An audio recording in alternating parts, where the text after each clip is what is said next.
आणि आता ज्यांच्यासाठी म्हणून तुम्ही सगळे इथे आलात, ज्यांच्यासाठी मी इथे बसलोय, ज्यांच्यासाठी हे सगळे इथे आहेत, दिग्दर्शनात पदार्पण करणारे आमचे मित्र रितेश विलासराव देशमुख.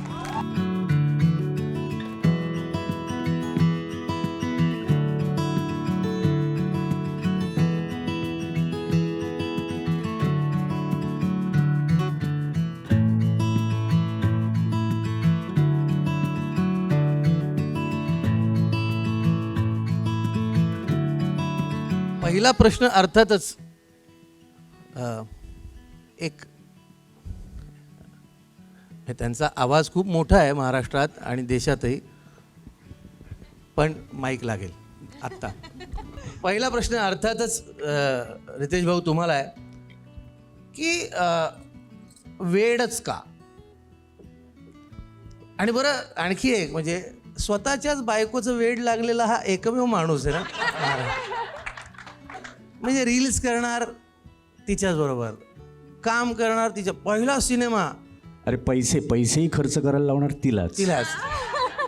ते महत्वाचं आहे. पण म्हणजे महाराष्ट्रातलीच नव्हे देशातली हॅशटॅग ट्रेंडिंग जोडी जी आहे ती रितेश देशमुख आणि जेनेलिया देशमुख आहे. पण वेडच का हाच विषय का? नाही, कसं आहे की आता जानेवारी 2023 3 तारखेला जिनियान मला 20 वर्ष पूर्ण होतील. तर 20 वर्षापासून आम्ही काम करतोय आणि 10 वर्ष झाली तेव्हा मुंबई फिल्म कंपनीची स्थापना केली. आणि त्यातून फक्त म्हणजे ते माझ्या वडिलांमुळे झालं. माझे वडील मला नेहमी म्हणायचे की तू हिंदीत काम करतोस पण मराठीसाठी काय? तर मुंबई फिल्म कंपनीमध्ये फक्त मराठी चित्रपटच त्यांची निर्मिती सुरुवात झाली. 5 चित्रपट झाले, येलो, बालक पालक, लय भारी, माऊली, फासर फेणे. आणि काय की प्रत्येक वेळ असं वाटतं की आपण ज्या क्षेत्रात आहोत त्या क्षेत्रात कुठेतरी जाऊन अजून एक काहीतरी पाऊल पुढे टाकलं पाहिजे. आपण इतक्या उत्कृष्ट कलाकारांसोबत, सहकलाकार असतील, डिरेक्टर्स असतील, रायटर्स असतील, म्युझिशियन्स असतील आणि अजय अतुलजी सारखे जर लोक बरोबर असतील तर वाटतं की आपण हे धाडस घेऊ शकतो की आपलं जे स्वप्न आहे की आपल्याला हे जमणार आहे का दिग्दर्शन. परंतु मला वाटतं की लग्न झाल्यानंतर बऱ्याचशा स्टेप्स असतात की हे करावं का. तर जिनीलाच नेहमी म्हणायचं की तुम्ही हे करायचं नाही, आत्ता विचार करा, ह्याला वेळ घालू नका. आणि खरं म्हणजे जिनील्यामुळेच मी डिरेक्टर झालो, दिग्दर्शन केलं मी. आणि लॉकडाऊनमध्ये कसं जेव्हा जग थांबलं तेव्हा कुठेतरी वाटलं ठीक आहे आता आपण बसून विचार करू की आपल्याला काय करायचं आहे. आत्तापर्यंत कसं होतं की चित्रपटात आणि हिंदी चित्रपटात कसं असायचं की एक पिक्चर हिट झालं की मग ते 4-4, 5-5 पार्ट. आणि माझ्या असा एक काळ होता की 4 सिक्वल्स चालू होते. मस्ती संपला की धमाल, धमाल संपल्यानंतर हाऊसफुल, हाऊसफुल संपला की क्या कूल, मग परत मस्ती 2. ह्याच्यामध्येच जवळपास 7-8 वर्ष गेली. पण घर चाललं माझं, ती गोष्ट वेगळी. पण दिग्दर्शन करताना मला हे माहीत होतं की माझा पहिला चित्रपट हा मराठीतच असणार आहे. आणि त्यामुळे मला अशी गोष्ट पाहिजे होती जी कुठेतरी मराठी घरांमध्ये प्रत्येक घरातली वाटली पाहिजे. त्यातल्यात प्रत्येक व्यक्तीला वाटलं पाहिजे होतं की ह्या चित्रपटातला एक अंश मी जगला तरी आहे किंवा मला असं जगायचं तरी आहे. आणि मी असं म्हणतो की आपण जिवंत आहोत पण आपल्याला वेळ जगवतं आणि वेळ हे असणं फार महत्त्वाचं आहे. म्हणून हे वेळ. क्या बात आहे. नाही मला काय की जनरली वाजवायचे ना तर मनमोकळेपणाने नीट वाजवा टाळ्या. असं कचकूच असं नको. हां, नाही तर वाजवू नका. हां, ते वेडाबद्दल बोलतायत आणि आपण म्हणजे नाही का. आणि शिवाय म्हणजे मला एक प्रांजळपणे इथे नमूद करायचं की करायचा तर पहिला चित्रपट मराठीच करायचा हे ठरवलं. आणि चित्रपटाचं जे बजेट आहे ते बजेट तर दिसतंच आहे पण त्याच्याबरोबर क्राफ्ट दिसतोय, त्याच्यामध्ये काम दिसतंय, अभिनेता म्हणून पण दिसतंय. आणि मी चित्रपट पाहिला आहे त्यामुळे मी अधिकारानं बोलू शकतो. कारण मला भाऊंनी सांगितलं तुम्ही चित्रपट बघितला आहे. मला माहिती होतं की आज ट्रेलर लॉन्च आहे त्यामुळे मी मुद्दाम इथे बसलो आहे की हा चित्रपट काय आहे, ह्याच्यातलं संगीत काय, ह्याच्यातली कामं काय ते मला माहिती आहे म्हणून मी इथे बसलो आहे. आता असा चित्रपट मी खरं तर घरी नवऱ्याला बायकोचंच ऐकावं लागतं, बरोबर की नाही? पण निदान बायकोने आपलं कधीतरी ऐकावं म्हणून दिग्दर्शन करून एवढा पैसा खर्च करून अभिनेत्री म्हणून तुम्हाला सिलेक्ट केलंय, असं मी असा एक खट्याळ प्रश्न विचारणार होतो, पण मी तो बाजूला ठेवतो. एकतर तुमचं मनापासून स्वागत. तुम्ही तमिळ, मल्याळम, कन्नडा, तुळू अनेक भाषांमध्ये कामं केली. महाराष्ट्राची सून आणि मराठी सिनेमा करायला एवढा वेळ का लावला? ह्यांनी वेळ लावला. मी तर रेडीच होतो, नाही कधीपासून रेडी होतो. तर काय आहे की सगळा दोष हा नवऱ्याचाच असतो. पुन्हा एकदा त्याचं एक सिद्ध ज्वलंत झालं. उदाहरण आज तुम्हाला बघायला मिळालेलं आहे. पण खरं म्हणजे मी ह्यांच्या ॲक्च्युली मी जिनेलाच्या क्राफ्टचा फार मोठा फॅन आहे. आणि मी ते जवळून पाहिलं आहे. काय की आमची मैत्री, मग डेटिंग पिरियड असेल, लग्न असेल, नवरा बायको म्हणून किंवा आई वडील म्हणून सहवास हा वेगळा.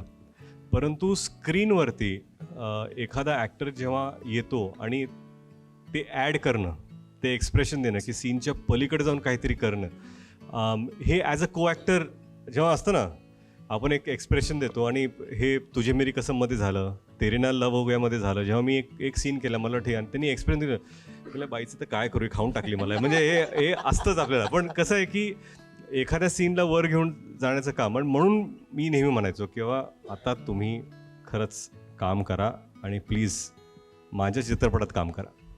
वा, थँक्यू रती. नुसतं थँक्यू एवढंच? नाही नाही, डान्स नाही नाही. अरे बापरे. नाही, मला मी चित्रपट बघितलाय म्हणून मी तुम्हाला विचारू इच्छितो की चित्रपटात एक संवाद आहे की तुम्हाला नाही, आता जो ट्रेलरमध्ये आपण पाहिला अशोक मामांसोबत तुम्ही बोलता की बाबा तुम्हाला नाही कळणार, ज्या माणसावर आपलं प्रेम आहे तो माणूस आपल्यावर प्रेम करत नाही, तरी आपण त्याच्यावर प्रेम करत राहणं हे किती अवघड आहे. तर अशा, खरं तर इतका प्रेमळ नवरा, इतकं एकमेकांचं तुमच्यावर प्रेम, आणि एकीकडे तो कॉलेजचा लुक दिसतोय, एकीकडे दाढी वाढवलेला मुलगा दिसतोय, पुरुष दिसतोय, सिगरेट ओढणारा आणि दारूही पिणारा, दारुडा, तरी त्याच्या मागे उभी राहणारी बाई. का बरं? नाही, मला वाटतं की श्रावणीचं जे कॅरेक्टर आहे, she is an extremely honest girl. And I think hats off to Ritesh, कारण त्यांनी श्रावणीचा कॅरेक्टरचं जे क्राफ्ट दिले, I think what he made out of Shravani, एक ऑनेस्टी आहे. And I think that honesty is seen through Shravani. And I feel that every woman somewhere is that strength in our house. त्यांच्या घरात it's always about a woman standing as a pillar. Absolutely. And I feel that hats off to Ritesh, कारण माझं जेवढं पण films आहे, I'm always this bubbly, chirpy. He used that. बेसुरीमध्ये त्याने, you know, those little smiles and all, he used that. But I think what he caught more is a woman, a wife, a friend, and someone who never gives up on you.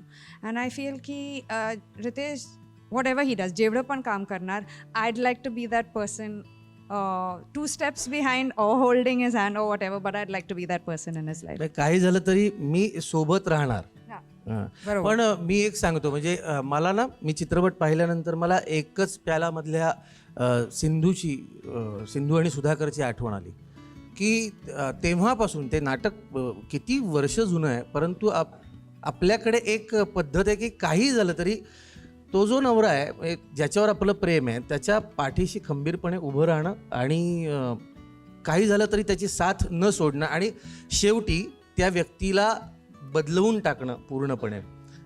ही एक गोष्ट साध्य करण्यात दिग्दर्शक म्हणून तुम्ही आणि लेखक म्हणून प्राजक्त देशमुख, जो आत्ता इथे उपस्थित नाही आहे, संवाद लेखक, अप्रतिम संवाद त्यानं लिहिलेले आहेत. त्या संवादांवर मी येणारच आहे. जिया, म्हणजे तुझं स्वागत तर मी केलंच. रितेश देशमुखची पहिली फिल्म, हां, त्याच्यात पुन्हा आयुष्यात एक तरी गाणं अजय अतुलचं आपल्याला पडद्यावर चित्रित करताना आपल्यावर चित्रित व्हावं असं वाटणारे माझ्यासारखे अनेक नट भाऊ ऐकताय ना? पदार्पणातच म्हणजे लगेच अजय अतुलचं म्युझिकल पहिला सिनेमा म्हणजे काय काय मिळावं आणि शिवाय पैसेही मिळाले असतील. With remuneration. खूप चांगली आहे.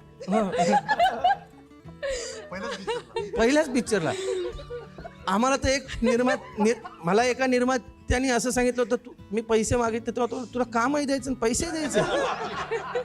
हे ऐकलेलं आहे आम्ही. काय सांगशील? I think I just got lucky. But I'm very, very grateful की obviously first film रितेश सरांबरोबर अँड जिनेलिया मॅम बरोबर plus Ajay Atul's music. I am very very very very grateful and I am so happy. मी खरं तर खूप वेट करते की वेळ कधी रिलीज होतोय, मला आधी बघू द्या. तुम्ही पाहिलाच नाहीये? नाही, माझ्याने सरप्राईज ठेवलं. हो. तर मला बघायचं आहे की आधी मला वेळ लागू द्या, नंतर ऑडियन्सला लागेलच. नाही ते लागणारच आहे वेळ. मी चित्रपट पाहिला त्यामुळे मी खात्रीलायकरित्या सांगू शकतो की या चित्रपटानं काय. नंतर मी तो प्रश्न घेणारच आहे. परंतु आता शुभांकर, पहिला सिनेमा ना?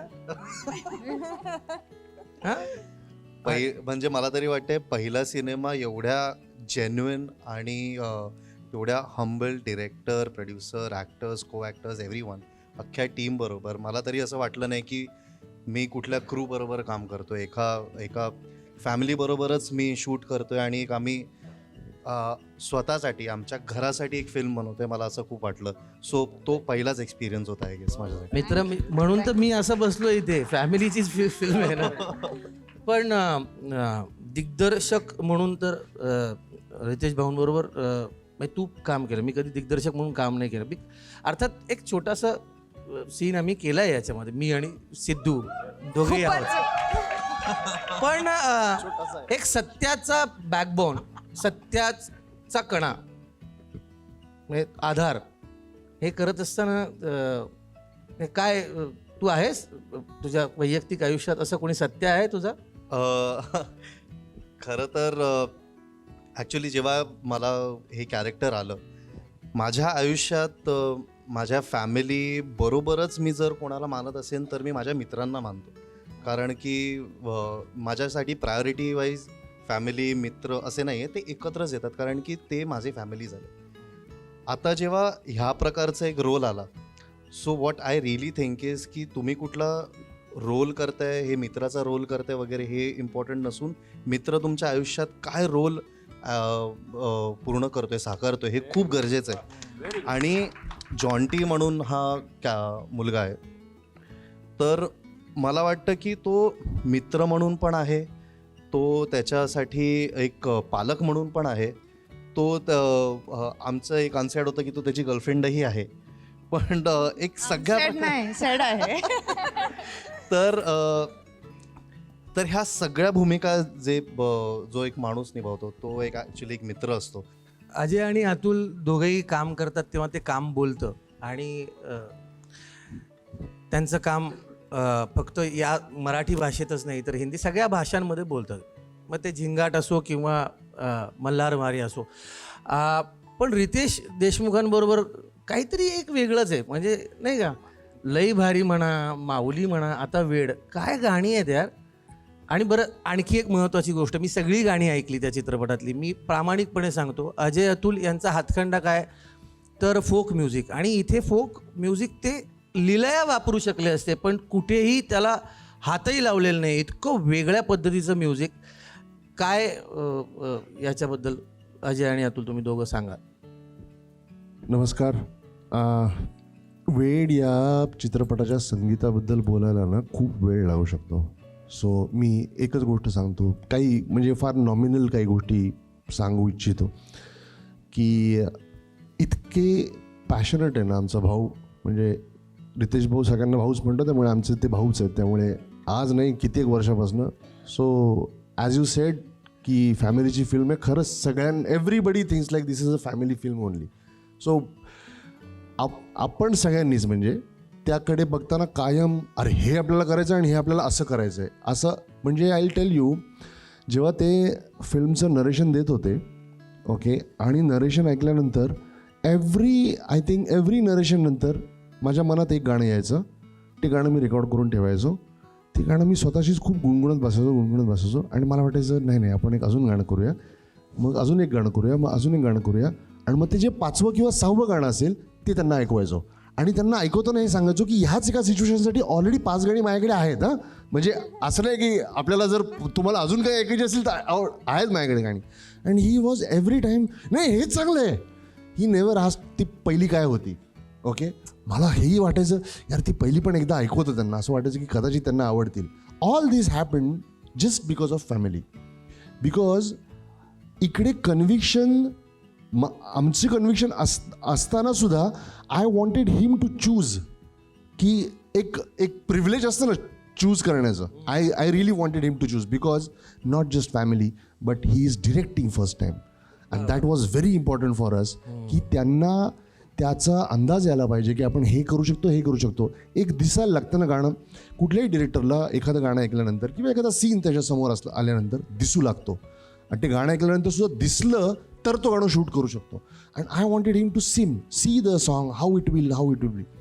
सो या महत्त्वाची गोष्ट वेडसारख्या चित्रपटामध्ये it's very easy as you said to bring मराठमोळं वातावरण आहे. Because yeah we have been doing this, करत आलो आहे. फोकवरती हातखंडा आहे. जिथे ज्याची गरज आहे ना तिकडेच ते केलेलं बरं. ज्याला जिथे म्हणजे चंद्रमुखीमध्ये बेसुरी मी नाही घालू शकत तुम्ही, तसं इकडे लावणी नाही घालू शकत तुम्ही. अतुल, आता हा म्हणजे यार आता लिरिक्स पण लिहायला लागला. ते आत्ता थोडीच आहे. नाही पण आता जास्त नटरंग पासून जे सुरू झाली तेव्हापासून थोडं ते चाल येते तेव्हाच काही शब्द येतात ते. आणि वरचा ते तर मला माहिती आहे. मी आज सांगू शकतो, कोंबडी पाहिलीचं जे गाणं आहे ना ते मी जेव्हा लिहायला गेलो तर जेव्हा ऐकवलं गेलं तर कोंबडी पळाली तत्तर तत्तर तत्तर तत्तर लागली, तर ते काही ना काही यायचं. पण अख्खंच्या अख्खं गाणं आणि ते बेसुरी मी अंतर हे वाढत गेले, अंतर वाढत गेले पण तुटले नाही. तू मिटले डोळे तरीही मी मिटले नाही. स्वर्गातून जुळल्या गाठी मन जुळले नाही. प्रश्नांना उत्तर कधीही कळले नाही. रोज मातीसया ओढ आभाळाची जरी दूर वाटे क्षितिजास भेटे पुन्हा. आता काय हे काव्य नाही तर काय हो. हा नाही भाऊ, मला एक गोष्ट सांगायची की अजय भाऊ, अतुल भाऊ, जेव्हा बेसुरी गाणं मी गेलो आणि दोघांनाही भेटलो तेव्हा आणि हे म्हणाले येऊन ऐका तुम्ही हे, तर वेळ तुझं हे ठरलं होतं की हे करायचं आहे. ही सिच्युएशन नाही फार प्रचंड अवघड होती की एक मुलगी आहे, वन सायडेड लव्ह आहे. आणि एक शब्द ह्यांनी मला सांगितले, प्रेमात सरेंडर करणे, की समर्पण करणे, की तुम्ही एखाद्या व्यक्तीला प्रेमात समर्पित होत आहे तर ती भावना काय असेल. आणि चेहऱ्यावरती मी म्हणालो की ती खुश आहे, तर ती खुश आहे. पण हे तुम्ही मी गाणं ऐकलं, माझ्या मनात वेगळं गाणं होतं, पण मी गाणं ऐकता ऐकता माझ्या मनातलं गाणं मी विसरलो. Because I was blown by the sound आणि थॉट आणि कॉन्ट्रास्ट त्याच्यामध्ये. आणि माझा पहिला प्रश्न होता की हे चांगलं पण मी शूट कसं करणार. कारण काय, एक रिदम तुमच्या डोक्यात असते आणि तुम्हाला वाटतं की हे गाणं आपण असं शूट करूया, ठीक आहे आता गाणं येईल पण हे आपल्याला असं शूट करायचं आहे. ह्यांनी असं गाणं आणलं, मी म्हणलं आता ह्याला मी आता शूट कसं करणार, कारण गाण्याला पण जस्टिफिकेशन लागतं की ह्याला शूट कसं करायला पाहिजे. मग शब्द सांगितले त्यांनी, अशी रचना आहे. आणि आम्ही बसून मग डिस्कस केलं की, आणि त्यावेळेस पण मी म्हणालो, पण माझ्या मनात दुसरं होतं. हे म्हणाले पण कसं जर आपण जर वेगळं नाही केलं तर मग कसं नाही. म्हणजे खरं श्रेय संपूर्ण ह्या दोघांनाच आहे की जसं अजय भाऊ, अतुल भाऊ म्हणतात की संगीताला पण आता जसं जसं जग पुढे वाढते तसं जसं बदलाव, परिवर्तन, चेंज हे येणं गरजेचं आहे. अँड आय एम हॅपी की ॲज अ डिरेक्टर आणि वेड या चित्रपटामध्ये हे पहिलं पाऊल सगळ्यांना. मी जेव्हा हे शूट केलं तेव्हा रंजू आमचे कोरिओग्राफर आहेत इथेच, तर त्यांच्याबरोबर बसून डिस्कस केली काय आपल्याला करता येईल. एक्स्ट्रीम हाय स्पीड संपूर्ण गाणं फॅन्टममध्ये शूट केलेलं आहे की प्रत्येक इमोशन, कारण काय ना ते पेन, ते इमोशन रिअल स्पीडमध्ये नाही करणार, हाय स्पीड तो एक बँग येतो फक्त केस हलतो, त्याचं जे मॅजिक आहे ते फार महत्त्वाचं आहे. मला वाटतं खरंच की कुठेतरी जाऊन प्रत्येक गाणं जे ह्या चित्रपटामध्ये, आणि मी नेहमी म्हणतो की हा चित्रपट प्रोड्यूस बाय जिनीला असू शकतो, डिरेक्टेड बाय रितेश देशमुख असू शकतो, पण हे म्युझिक बाय अजय अतुल नाही आहे. It's an Ajay Atul musical. कारण ह्या चित्रपटामध्ये जी गाणी आहेत, कुठे कुठे आपण जेव्हा गाणी पाहतो तेव्हा चित्रपटाला पॉज करतं लिपसिंकमध्ये, ठीक आहे, पण ह्या चित्रपटात 4 गाणी फक्त स्क्रीन प्लेला पुढे घेऊन जातात, आणि हे फार महत्त्व आहे. नॉन लिपसिंग सॉंग्स आहेत ते, म्हणून त्या स्क्रीन प्लेला जे संगीताची जोड पाहिजे की ते इमोशनला पुढे घेऊन जातं. आणि याचं रोल कसं, प्रत्येक गाणी वेगळी आहेत, प्रत्येक गाणं आणि प्रत्येक. आणि मला आठवतं एक दिवस आम्ही बसलो तर हे म्हणाले की बऱ्याच वर्षानंतर एका चित्रपटात 5 वेगळ्या रोमॅन्टिक सिच्युएशनमध्ये आपल्याला गाणं द्यायची, वेगळी गाणं द्यायची. तर दॅट वॉज अमेझिंग. तर आता आहेत तरी तुमच्या मनात काही प्रश्न तुमचे आहेत? माईक द्या. अनिल जी, जी, प्रश्न कोणाला विचार? मेरा प्रश्न आपसे थोड़ा, मैं चाहूँगा कि आप हिंदी में दर्शकों के लिए कुछ कहें. अच्छा, नहीं, थैंक यू सर. मैं हिंदी में यही कहना चाहूँगा कि वेड ये फिल्म ये हम सब ने बहुत प्यार से बनाई है. ये मेरी पहली फिल्म है जो मैं डायरेक्ट कर रहा हूँ, और ये फिल्म वेड का मतलब ही पागलपन है, मैडनेस है, पैशन है. ये सारे शब्दों को अगर एक साथ मिला दो तो वेड बन जाता है. और इस फिल्म में ये फिल्म एक्चुअली लव ट्रायंगल नहीं है, ये 2 लव स्टोरीज़ हैं, 2 अलग अलग टाइम स्पैन. सत्या जो मेन जो कैरेक्टर है उसके लाइफ स्पैन में 2 अलग अलग टाइम पर ये दोनों स्टोरीज चलती है. एक है जब कॉलेज टाइम में जब आप एक लड़की से मिलते हैं और बेपनाह मोहब्बत उससे करने लगते हैं, कुछ ऐसा माहौल हो जाता है कि उसके बगैर आप जी नहीं पाते, वो पागलपन. और अचानक कुछ रीज़न्स है जिसकी वजह से वो लड़की उस लड़के के ज़िंदगी से गायब हो जाती है, और फिर 12 साल बाद वो लड़का, उस लड़की की शादी श्रावणी से होती है. अब ये कहानी शिफ्ट हो जाती है. Now we travel to Shravani's perspective, जहाँ पर एक ऐसी लड़की जो जानती है कि ये लड़का किसी और लड़की से प्यार करता था, इसने मुझे कभी उस नज़रिए से नहीं देखा, लेकिन मैं उसे चाहती हूँ. जिस अंधेरे में वो गया है, उस अंधेरे से उसे बाहर खींचने का वो प्रयास करती है, और वो कहती है कि कुछ भी हो जाए मैं इसके साथ हमेशा खड़ी रहूँगी. तो फर्स्ट हाफ में अलग पागलपन है, सेकेंड हाफ में अलग पागलपन है, और मुझे लगता है कि अगर ज़िंदगी में पागलपन ना हो तो जीने का कोई मतलब नहीं है. जिनेलिया जी, आप इनकी डायरेक्शन से कितना खुश हैं, कुछ शेयर कीजिए. नहीं, एक्चुअली मैं बहुत खुश हूँ because it was Ritesh's dream actually which he never brought out, and I feel that lockdown was a chance for him to decide कि यही करना है, you know, I want to get into this direction, and he did it with his whole heart and whole soul. So whatever you see on screen is Ritesh Deshmukh, whether it was like our actor said, whether it was our clothes to my bindi to my jewelry, it was all selected by Ritesh. So yeah, that was his. So Ritesh ji, acting को लेकर ज़्यादा पागलपन होते हैं आप या जेनेलिया को लेकर? मैं या प्लीज एक बात मैं बोलूँ, बिल्कुल. हर कॉन्फ्रेंस में आपके सवाल, थैंक यू सर. आपकी आवाज़ और आपके सवाल से आपकी पहचान है. पर मैं ये कहना चाहता हूँ कि क्या होता है कि एक्टिंग में पागलपन तो होता ही है, पर मुझे लगता है कि जिनीलिया मेरे ज़िंदगी में है. पहले दोस्त थी, then we started dating each other, फिर शादी हुई, और आज हम लोग माँ बाप हैं. तो सारे 20 साल के जर्नी में जो हम साथ में हैं, वो एक्चुअली मेरी ट्रू एनर्जी है, जिसके वजह से क्या होता है कि जिंदापन एक रिलेशनशिप में जो होता है वो उनकी वजह से है. ये पागलपन और कितना लंबा लेकर जाने वाले हैं, मतलब लंबा मतलब कहाँ? और कहाँ तक ये पागलपन? भाई एक्टिंग की बात कर रहे हो, किस चीज़ की बात कर रहे हो? भाई बहुत अच्छा है, सवालों में भी पागलपन हो सकता है. आप ये भी बोला 20 साल हुए, तो आप कहाँ से आ रहे हो? नहीं मतलब कितना आगे, मतलब जरा ज्यादा अच्छा, ही नहीं, डायरेक्ट हो नहीं, गए। नहीं, मैं एक बात बोलूं, जब तक है जान, जब तक है जान, जब तक है जान।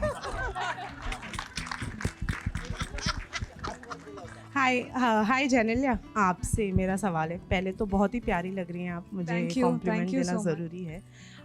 जेनेलिया, जैसे कि अभी ये जो डेटिंग पीरियड और ये रितेश ने शुरू से लेके अभी तक जिक्र किया है, वैसे ही हमने ट्रेलर देखा, उसमें एक डायलॉग है जिसमें रितेश पूछते हैं तुमने मुझसे शादी क्यों की, वाई डिड यू शादी क्यों की। तो मैं आपसे जानना चाहती हूँ, during the dating period what was that one quality जैसे रितेश में आपने देखा and you said yes to get married to हिम।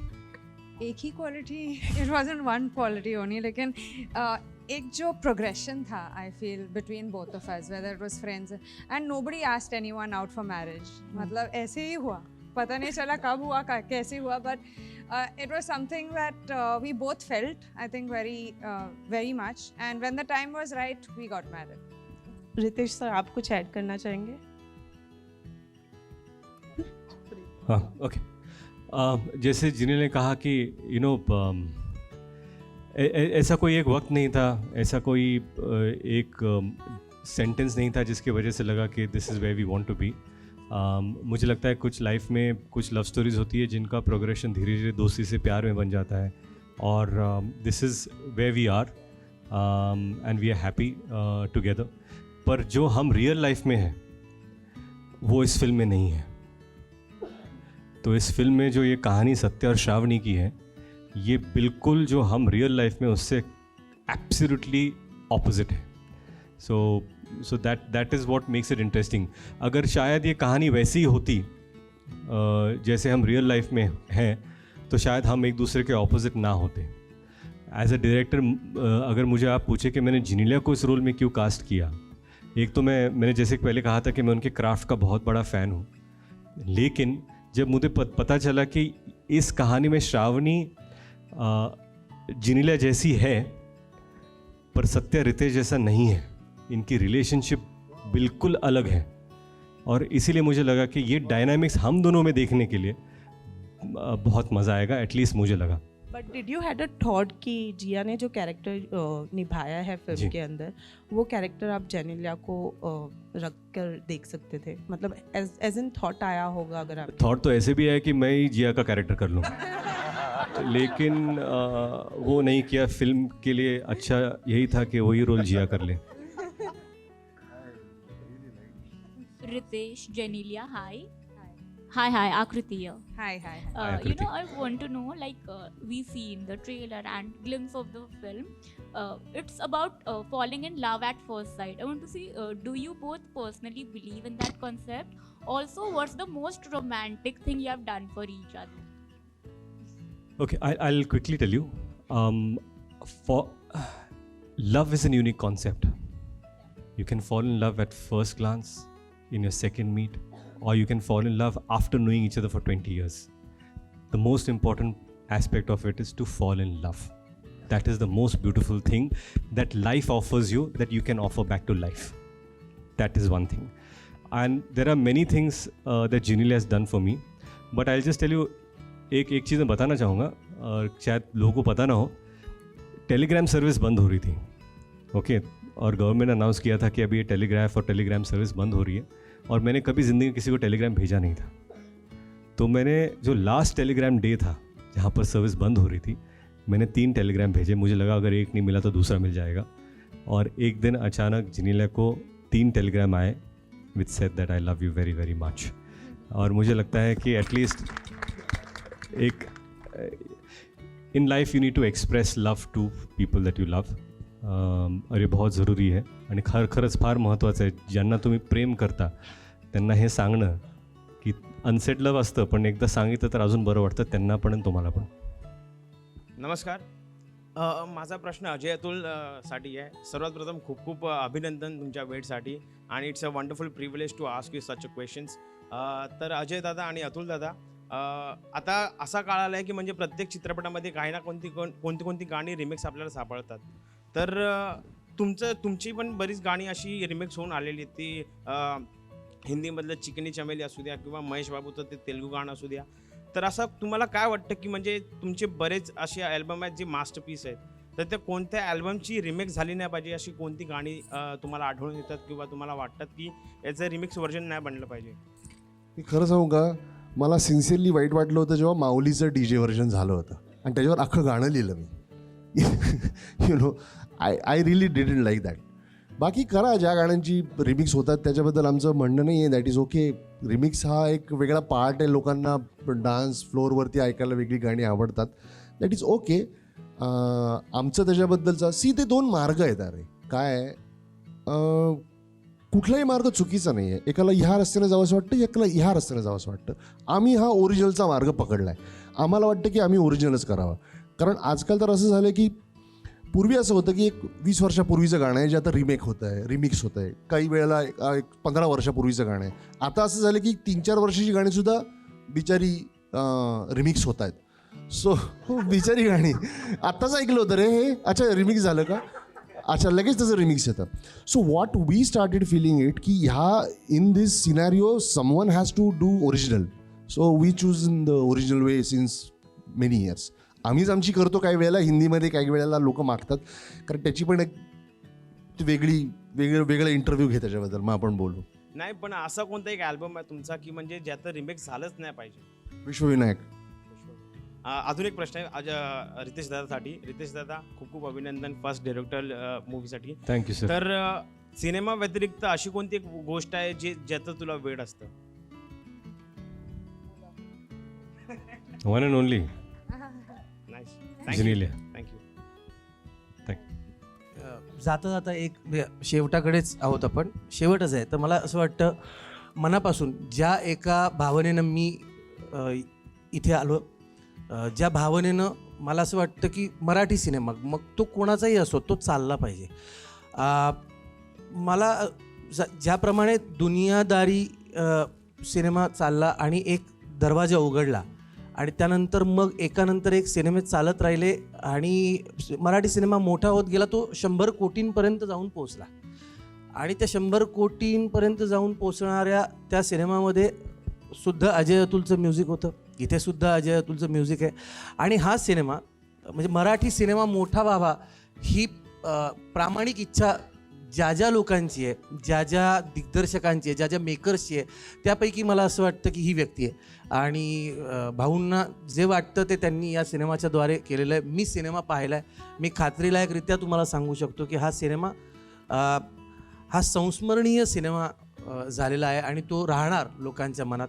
आता फक्त प्रेक्षकांनी चित्रपटगृहामध्ये यायचं आहे. झाला कोरोना संपला, आता आपण म्हणजे एकीकडे हिंदी सिनेमे चालत आहेत, एकीकडे साऊथचे सिनेमे येत आहेत, ते चालत आहेत. आणि शेवटी सिनेमॅटिक एक्सपिरियन्स पाहिजे ना, तर मग हा सिनेमॅटिक एक्सपिरियन्स सगळ्यांसाठी आहे. तर या चित्रपटाला भरभरून यश लाभावं अशी आपण सगळे प्रार्थना करूया आणि मराठी सिनेमा मोठा करूया. तुम्ही सगळे इथे उपस्थित राहिलात त्याबद्दल तुमच्या सगळ्यांचे आभार. या चित्रपटाच्या पाठीशी असेच राहा. Thank you so much. Thank you so much. आपण Thank you. आल्याबद्दल